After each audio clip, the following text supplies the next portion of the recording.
بسم اللہ الرحمن الرحیم۔ السلام علیکم ناظرین و سامعین، آج میں آپ کو سامری جادوگر کے بارے میں بتاؤں گی کہ حضرت موسیٰ علیہ السلام اور فرعون کے زمانے کا ایک مشہور جادوگر تھا۔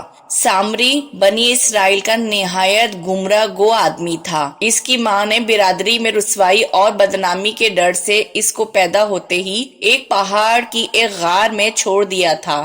حضرت جبرائیل علیہ السلام نے اللہ کے حکم سے اس کو اپنی انگلی سے دودھ پلا کر پالا تھا، اس لیے یہ حضرت جبرائیل علیہ السلام کو پہچانتا تھا۔ سامری کا نام موسیٰ سامری ہے اور حضرت موسیٰ علیہ السلام کا نام بھی موسیٰ ہے۔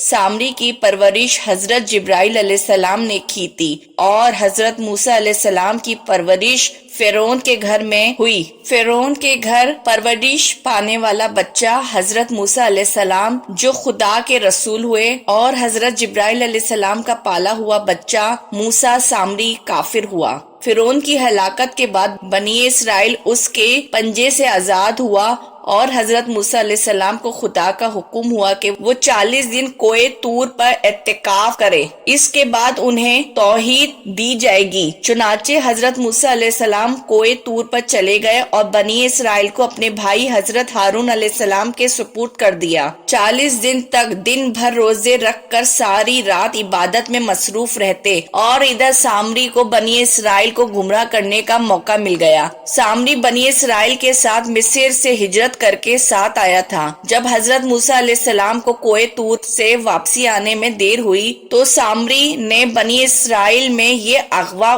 پھیلا دی کہ حضرت موسیٰ علیہ السلام کی وفات ہو گئی ہے۔ اس نے بنی اسرائیل سے کہا کہ تم لوگ اپنے سونے چاندی کے زیورات میرے پاس رکھ دو تاکہ آگے سفر میں یہ قیمتی سامان کہیں کھو نہ جائے۔ لہٰذا بنی اسرائیل نے تمام سونا چاندی اس کو دے دیے۔ اس نے آگ کی ایک بھٹی چلائی اور تمام زیورات کو اس بھٹی میں ڈال دیا۔ اس سے ایک گائے کی بچڑی کی شکل کی مورتی بنائی۔ سامری کے پاس حضرت جبرائیل علیہ السلام کے گھوڑے کے قدموں کی مٹی تھی۔ وہ مٹی اس بے جان بچڑے میں ڈالی تو وہ گائے کی طرح آواز نکالنے لگا۔ سامری نے بنی اسرائیل سے کہا، حضرت موسیٰ علیہ السلام تو اپنے خدا کی تلاش میں چلے گئے ہیں، جبکہ خدا ہمارے پاس تشریف لے آیا۔ اس نے بچڑے کی طرف اشارہ کر کے کہا، یہی خدا ہے۔ اس کی اس گمراہ تقریر سے بنی اسرائیل کو اس بچڑے کی پوجا شروع کر دی اور اس کے آگے سجدہ کرنے لگے۔ 12,000 آدمیوں کے سوا ساری قوم نے سونے کے اس بچڑے کی عبادت شروع کر دی۔ ادھر کوہ طور پر مسلسل 40 دن روزہ اور عبادت کے بعد حضرت موسیٰ علیہ السلام کو اللہ کا کلام ملا جو 10 مقدس تختیوں کے برابر تحریر کیا گیا تھا۔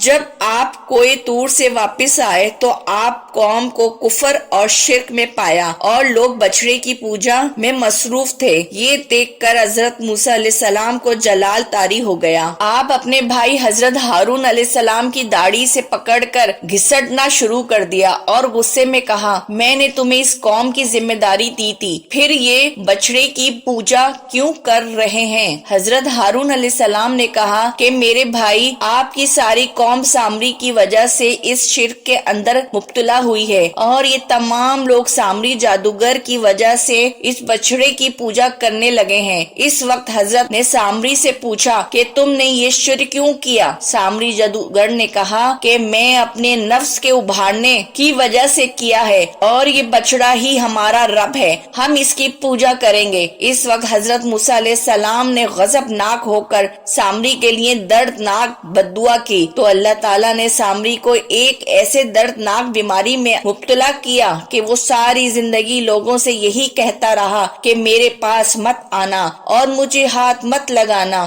اور اسی بیماری کے اندر تڑپ تڑپ کے وہ مر گیا۔ حضرت موسیٰ علیہ السلام نے اس بچڑے کو ٹکڑے ٹکڑے کر دیا جس بچڑے کو سامری جادوگر نے بنایا تھا۔ اس کے بعد حضرت موسیٰ علیہ السلام نے اللہ کی بارگاہ میں دعا کی اور بنی اسرائیل کے مسلمانوں کو اس گناہ کی معافی طلب کی۔ اس گناہ کی معافی ایک ہی صورت میں ہو سکتی تھی۔ تمام بنی اسرائیل کے وہ لوگ جو شرک کے اندر مبتلا تھے وہ اپنے عزیز اور رشتہ داروں کو اپنے ہاتھوں سے قتل کرے۔ چنانچہ اسی طرح بنی اسرائیل کے وہ تمام لوگ جو اس شرک کے اندر مبتلا تھے، انہوں نے اپنے ہاتھوں سے عزیز اور رشتہ داروں کو قتل کر دیا۔ اس طرح اللہ تعالیٰ نے اس بدبخت سامری جادوگر کو ہلاک کیا اور اس شرک کے اندر مبتلا اس قوم کو دردناک سزا دی۔